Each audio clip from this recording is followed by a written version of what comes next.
later update today, but this allows me to kind of focus a little bit more on what's really the weather highlight for the day, and that will be the showers and thunderstorms that we're seeing now and also this evening as we get this cold front that is currently stationary to very slowly but surely move through our area.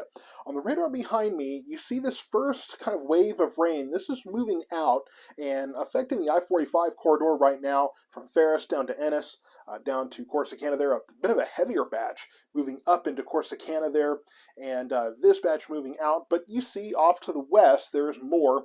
This is really along the front there. And again, that front is stationary. It's not really going anywhere, but we will see that front slowly but surely move through, and we will see these showers kind of pick up some intensity tonight.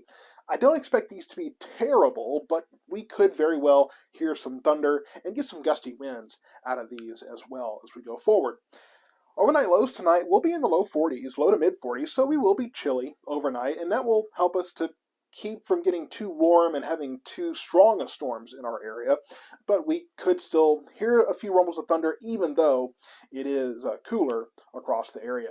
Let's look at the regional radar, and I'll go ahead and put the front up here. So the front is stalled out. It is very, very slowly moving, and it will pick up pace a little bit overnight tonight. We'll have more showers in the morning as well, so this storm will be with us for a little while. I think by tomorrow afternoon we should be done with it, though. But tonight, as it moves through, again, we could hear a few rumbles of thunder, get a little bit of lightning mixed in with the rain, maybe some pockets of heavier rain as we go forward. But the good news is that we shouldn't see anything terribly severe. These are the rainfall amount estimations from this morning. Now, I've seen some later images that have this shifted a little bit to the northeast, but I wasn't really able to verify those, so I want to stick with this morning's estimations, which were a little more generous and could very well be including most of what we've had so far today. That which I saw later this afternoon may not have necessarily included that. So this is through tomorrow afternoon, and really this was from this morning, so this is going to include anything we've received today. Far out to the west, they're looking at a quarter to half an inch to an inch, really from Stephenville towards Glenrose.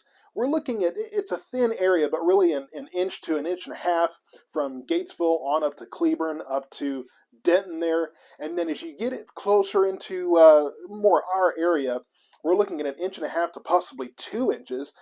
It's possible in some localized areas we could see 2 to 3 inches.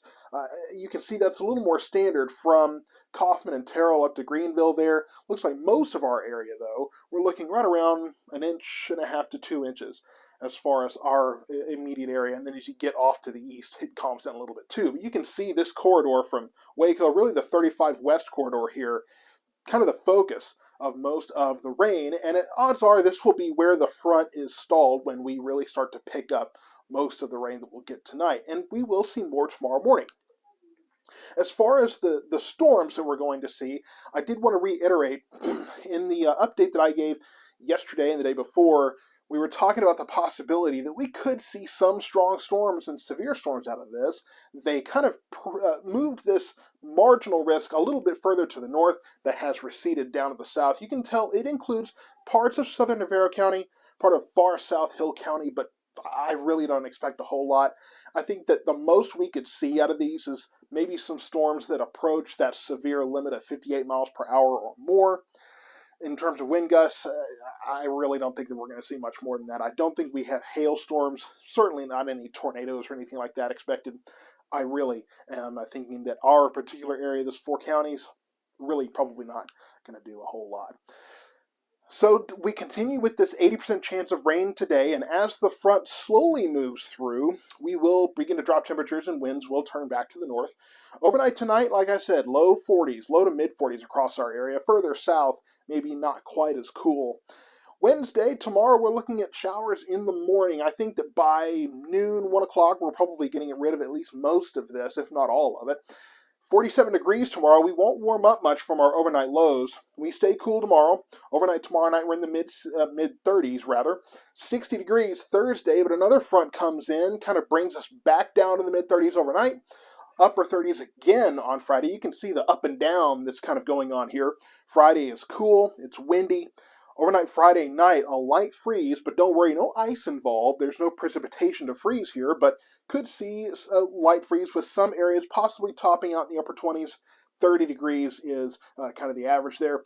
Saturday in the mid 50s, and then we start warming up again in time for next week, and it looks like our next chance for rain comes in early Monday. So keep in mind, we continue the rain tonight. The rain continues tomorrow. Then we dry out, warm up, then cool again. Then we're warming up for our early part of next week.